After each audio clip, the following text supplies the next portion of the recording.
Hello again, and welcome to Perspectives with Nilo. In recent months, we've become accustomed to Russia and its supporters blaming their invasion of Ukraine on NATO expansion and US interference in the region, even though Western nations and Ukraine have repeatedly rejected this narrative. Similarly, in the case of Taiwan, the Chinese Communist Party and their supporters blame the United States as the sole agent for escalation of tensions in the Taiwan Strait.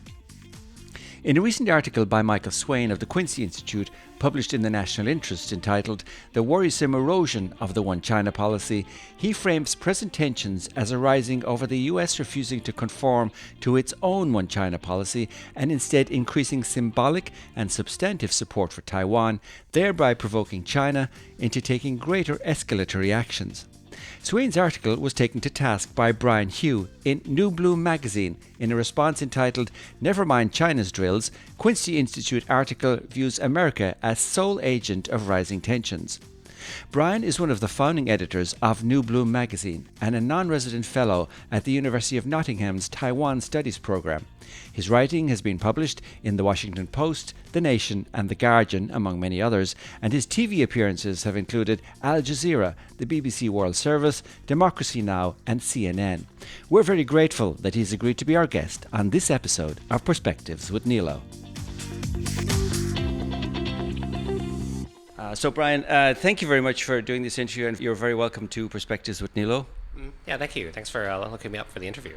Before we break down some of the points you make in your article, what are Swain's core arguments? So particularly Swain and the Quincy Institute claim the U.S. needs to do more to engage with China, that the current U.S. policy has broken from past standards, and so China is only reacting to the U.S. And so this is kind of a stance that I would then argue against, in that this is a view that really puts the blame solely on the U.S. It takes two to tango. The U.S. and China are both contributing in some ways to tensions, but then this really just views China as only reactive to the U.S. in a way as though if the U.S. just backs down the issue of Taiwan, the issue to China will just completely go away, and then China will back down. So it's a very kind of America-centric view. America is the only agent that's doing anything. And when he talks about this erosion of the One China policy, I was confused by that comment because I think that there are many One China policies, and from what my understanding is of the US One China policy, Washington does not take a position on Taiwan sovereignty. Isn't that correct? Yeah, it's correct. And so it is quite strange that Swain does not seem to even know the US policy. Every country in the world has a different One China policy, but oftentimes China will frame it as though there's one China policy that's shared internationally. And then China will often try to conflate its own One China principle with the US One China policy or the One China policy of other countries. And Swain just takes this narrative completely, and it's actually quite surprising. I mean, I've been on air with him. He did not seem aware of this, actually, that, US One China policy is not the same as China's One China principle. And so he just kind of takes it there. And then the U.S. One China principle versus policy debate has been going on for a long time. People are very aware of this. But then when it comes to even just U.S. One China policy, Swain does not seem to be aware of it, what it even says regarding Taiwan's position in the world, that does not take a stance. And so he thinks it does. And so it's quite perplexing there.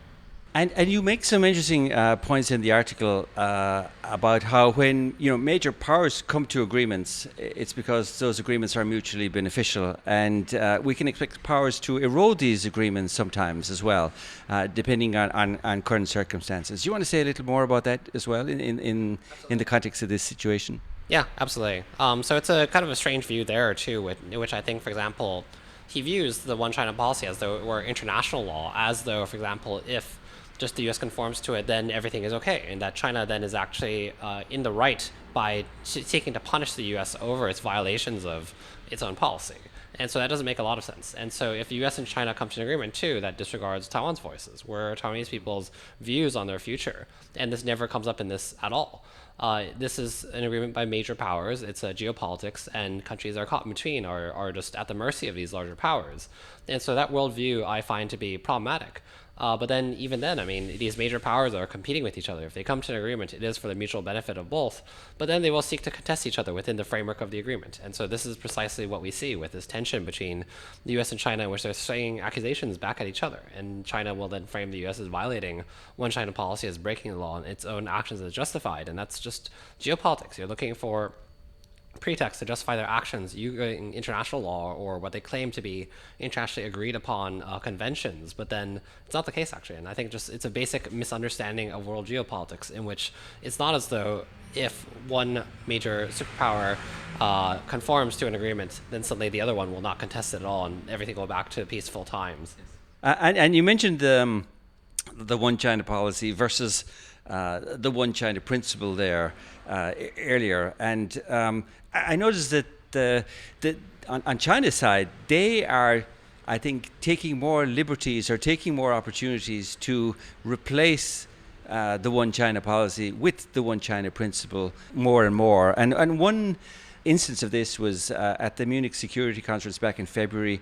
Wang Yi, who is, of course, China's top diplomat, he was asked if he could reassure the audience that a military escalation over Taiwan issue was not imminent, and his reply was to, of course, blame Taiwan independence forces for undermining peace and stability in the Taiwan Strait, which he said we must oppose Taiwan independence and observe the one China principle. The latter, which he remarked, was a consensus of the international community. And again, I think I've spoken about the Carnegie Institute article on the many variants of the one China policy, but it turns out that only like 51 countries in the world have positions that support one China, whereas there's like about 181 countries in total that are maybe ambiguous on it and so on. So, but I guess my question, sorry for being long-winded, but my question is the China side of this whole thing and this ongoing kind of attempt to conflate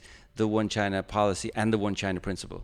Yeah, I mean, it's interesting because we often talk about strategic ambiguity regarding the U.S. stance on Taiwan, that the U.S. does not take a committed stance to keep its options open in that sense, but also to prevent China from kind of provocatively acting against Taiwan preemptively with the view that the U.S. will immediately respond or is obligated to respond. But then this is also a case in which China is using a lot of this ambiguity around this policy.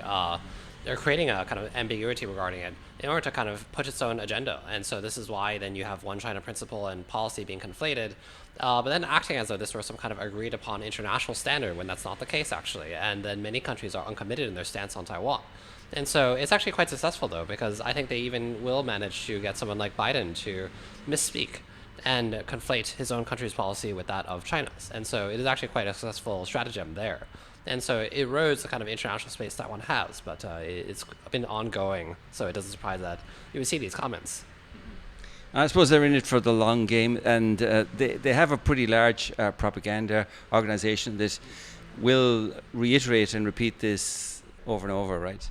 That's right. Also, I think that their diplomatic staff are pretty on the same page, and so I think there is an awareness that this is a useful way to kind of really erode the international space that Taiwan has, and that's why we see this. And the notion of Taiwan-China tensions being the sole fault of the US is also a sentiment that's constantly repeated by, I guess, China's state media and their mouthpieces. And you note that in Swain's case, there's no consideration, and you mentioned it earlier, for the wishes of the Taiwanese people, and they're treated kind of like a geopolitical chess piece. I want to ask you, what's the feeling in Taiwan about the role of the US in this whole issue? Do people feel the US are supporting Taiwan, or exploiting Taiwan, or something else? Yeah, I mean, I think Taiwan historically has had a lot of pro-U.S. views. For example, just the historical relation that the U.S. backed the Chiang Kai-shek administration and regime, rather, in the dictatorial rule of the Chiangs for decades. But although that is something that the U.S. did for many countries, backing right-wing dictatorships to counter communism, there's still actually many positive views of the U.S., as, for example, Taiwan's security grantor from China. And so then there's a historical relationship, too, in which many, for example, Taiwanese people will go and study abroad in the U.S. and come back and so forth. And so that contributes to very positive views of the U.S. But what's interesting now is that particularly as we see these tensions rising following the war in Ukraine as well, there's this kind of doubt about the U.S. that the Pan-Blue Camp, the KMT, the historically pro-unification party that was a former authoritarian party, which was backed by the U.S. for all these decades during the authoritarian period, is now trying to sow doubt about the reliability of the U.S. because it does not like to see strengthening relations between the U.S. and Taiwan under the Tsai administration, which is an administration of the DPP, the Democratic Progressive Party, which is the center-left party that emerged from the democracy movement. And so then the attempt is to depict the U.S. as unreliable, as only seeking to use Taiwan, that potentially would turn Taiwan into a munitions stockpile or a place for landmines because of its militarization or buildup with China. And so one also sees voices like those amplified by Swain or people that view themselves on the progressive left in the West, which is ironic because the KMT is, of course, the former authoritarian party, it's a right-wing party, and so forth. Yeah, but some people would say as well that sometimes the U.S. Doesn't support Taiwan, for example, finding a seat or a position at WHO, right, World Health Organization, or maybe having a voice or an observer position at the UN. That the U.S. haven't. The U.S. have said they would support Taiwan, but ultimately it doesn't happen. Yeah, I mean, it goes to a certain extent. Particularly now, there's a debate between substantive and symbolic means of support for Taiwan. For example, substantive would be arms deals or trade agreements, cementing the economic or military relation between Taiwan and the U.S. in firmer grounds. But then symbolic might be changing the name of Taiwan's representative office, for example, from Taipei Economic Cultural Office to Taiwan Economic Cultural Office. And there's a debate then, is that advisable? Because it pokes China and they might react. However, it doesn't actually do anything apart from symbolically supporting Taiwan. And so, particularly then regarding Taiwan's relation in international organizations that it's often excluded from, such as the World Health Organization, the International Civil Aviation Organization, or the UN, and so forth, the U.S. support goes to a certain extent. For example, the U.S. did pass legislation against Taiwan losing further allies, saying that this will allow for pressuring these countries to maintain ties with Taiwan. And at the same time, there's not formal diplomatic recognition from the U.S. either. And so it goes to a certain extent, but the U.S. definitely does actions, but it doesn't cross a certain line. And I think the attempt is to avoid China retaliating if it does. As regards of reactions to political visits and escalation of tensions and so on, I'm not sure if discussing what's an appropriate reciprocal response. Was something, I guess, touched also maybe in your article. What's an appropriate reciprocal response to a political visit is a valid notion to discuss. As people in Taiwan may think, Taiwan is an independent country, and any response is inappropriate. In other words, people should be able to visit Taiwan if Taiwan invites them.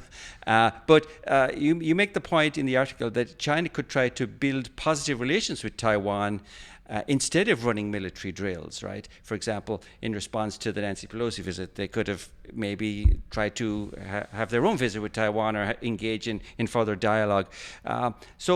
This possibility of further outreach from the PRC to Taiwan, why do you think they don't do that? Yeah, I think part of it is the current administration that is administration of the DPP, the historically pro-independence party. And so China would then frame it as, we're not going to do anything with this party in power because it's the party that they don't want to communicate with. And so I think they're trying to affect Taiwanese electoral politics in favor of the KMT.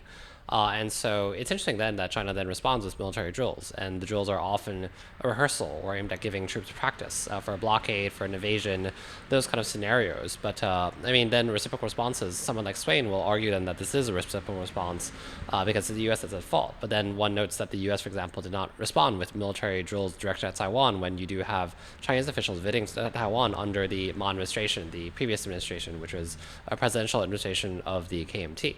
And so then one has this, and the tit-for-tat escalation then becomes a military escalation. And so it's ironic, too, because I don't think China is exactly winning hearts and minds through military drills here.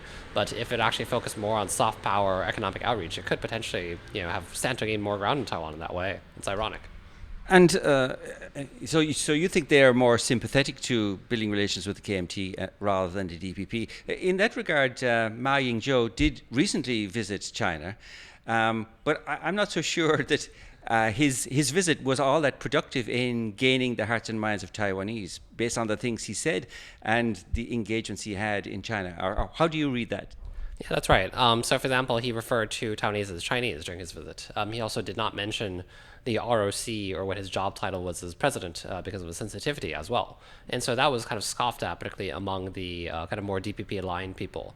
But then, particularly for the more KMT-aligned camp, there's a very polarized reception in terms of the kind of reception between them and people who are more DPP-aligned. And so, for example, they do view this as a way to try to cement peace with China, that this was effective, and that Ma going there was actually able to dial back tensions. And then I think the DPP would counter that, well, these drills happened anyway despite this visit, and so they'd argue otherwise.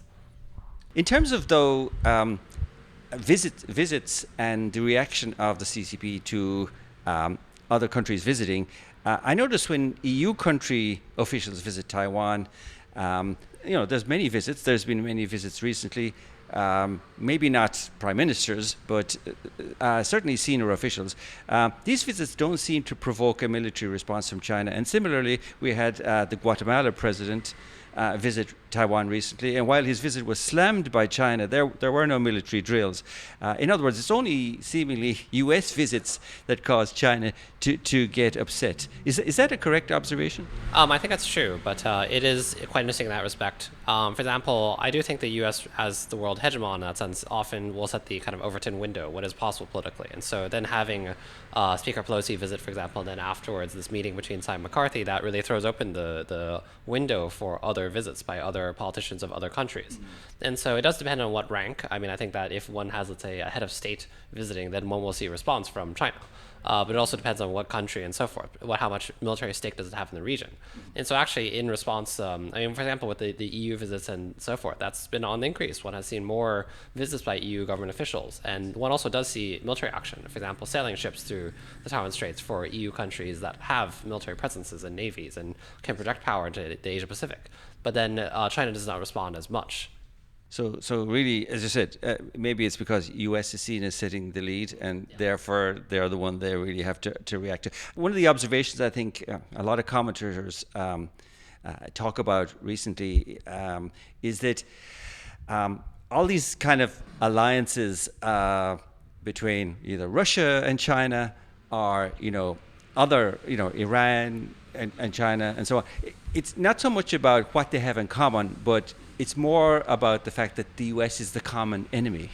Yeah, absolutely. And so I think these are relations of convenience in that sense. And I think particularly for the U.S. and Europe and so forth, I mean, there's history going back to, World War II and beyond of links and so forth. And so China and the countries that it aligns with sometimes do not have the same interests. And I think this is particularly visible with the kind of awkward relation between China and Russia at present, with the invasion and so forth. For example, did China actually have awareness ahead of time of the invasion, or did just Putin launch it and throw them under the bus in some way? And now they have become closer aligned.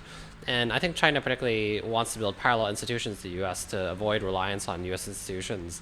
And so this then kind of dovetails with that ambition. But then these are not always, these are relations that are subject to very much flux because they're based on shared geopolitical interests, but then kind of building a longer term relation or on firmer bedrock, that's actually kind of a question. And particularly when these are authoritarian regimes, then the interests of the leader are very easily come into conflict. And so I think particularly China and Russia is the kind of big players here that is quite visible. Some commentators make the point that China will never launch a military invasion of Taiwan because a full-scale war in the Taiwan Strait would have a huge impact on their economy and indeed the world economy as well. However, depending on the rhetoric by politicians and the media, China may feel the need to conduct military drills or blockades to keep up a face and not appear to be weak.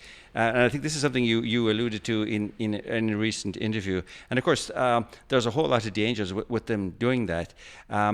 I know that, as I said, these are points you discussed recently. Do you want to comment on that line of thought? Absolutely. And so I think it's quite interesting because China would stand to lose quite a lot from invasion of Taiwan. And I think oftentimes there's this kind of fuzzy abstraction of discussing a Taiwan invasion. For example, troop estimates of losses for China, a CSIS war game estimated that as 70,000, but there are accounts that are higher. And so China's not fought a war in 40 years, and 70,000 is a really brutal death toll. That's significantly more than death toll in Ukraine, for example. And this would be the largest naval invasion since D-Day, beachhead invasion. And the economic impact would be massive. China's economy was slowing before COVID-19. China's reliant on Taiwan for semiconductors. But then also just that they're deeply interlinked economies, and Taiwan's economy is large enough that just a crisis there would send the world into a kind of economic crisis. And so when one factors in China, the impact would be very large, and that could potentially lead to a loss of legitimacy for the CCP. But then China does want to kind of make its anger known through drills. That's still dangerous in that, for example, let's say you have an accident, and then that gets blown up in the Chinese media, and then there's calls from nationalists for retribution, and then the Chinese leadership does have to respond to them because it does need to maintain political power. And then one might have a scenario in which you have this kind of irrational action taking place. So that is dangerous. But then I also think that particularly from the West, it cannot always just be a pattern of responding to threats by threats either, looking for ways to avoid giving China pretext or dialing back tensions, or even giving China off-ramps to express anger, but then it amounts to nothing. I mean, that's also, I think, worth considering. Kind of in relation to all that too, there was a recent article in the Spectator magazine. The title was "Why China Might Attack Taiwan," written by a guy called Patrick Porter, who's a professor of international security and strategy at the University of Birmingham. And one of the things he said was the notion that if only the West shows resolve, China won't risk its prosperity or will postpone aggression indefinitely is a liberal daydream. Is what he said. What do you think of that point, that position or that viewpoint? I think war is not inevitable, and so when it is discussed as though inevitable, that actually does raise the chances for actual conflict breaking out. But it's also true, I think a firmer stance will deter China, knowing that it does suffer consequences. I mean, particularly China, as it seeks to replace the US as the world hegemon, it does want prestige, and so it wants to avoid being seen as the one that's breaking the rules-based international order.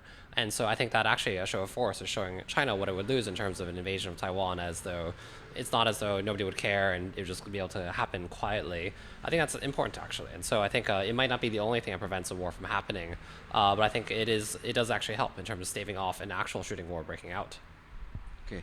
In terms of the chances of finding a middle ground between like Taiwan and China, the ideologies are so different between totalitarianism and democracy. Do you think a middle ground is realistic at all in this situation?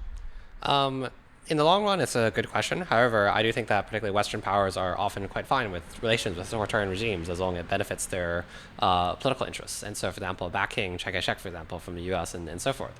So I actually do think that just one looks at the Asia Pacific, let's say Thailand. Thailand is close to the US, it's a monarchy, it's authoritarian. And so there's that. I do think there's some way of kind of accommodating at the end of the day, but it also is the danger, particularly with China, is that with Xi Jinping now having secured a third term and hoping for lifetime rule, perhaps his interest was not the same as the public of China, even. So having a crisis in which you can expand your power, maintain power, that might be something that he does. And as power centralizes in the hands of one person, the decision-making of the overall apparatus is not as rational because it's not even wisdom of the crowd. The party is not a democracy, obviously, but even then it's not just one person. But then as one person is calling more and more shots, you have echo chambers build up. And so that's perhaps what we saw in Russia with Ukraine as well, and why there'd be such an invasion. And so I think that's a danger here. And by echo chambers, you mean he's surrounding himself with people that agree with him, who are not going to ever tell him, oh, maybe you should think about this other side of the story and a negative that could happen here. Because they don't want to appear maybe disloyal or be wrong or upset him, and therefore he never hears the other side of the story. Absolutely. And so even with the phenomenon of, let's say, wolf warrior diplomats, who are very vocal and hyperbolic in their rhetoric, oftentimes it is that they're seeking promotion, they're seeking to impress their superiors. And so that also increases the tensions. But then that's a danger, that he surrounds himself with sycophants. People are loyal to him. He purges potential successors, or people that might criticize him or have different viewpoints. And so then this leads to this kind of erroneous perception of the world. And so I think that's the real danger here. My thanks again to Brian Hioe for joining us on Perspectives with Nilo. And you can follow Brian on Twitter at Brian Hioe, that's BrianHioe.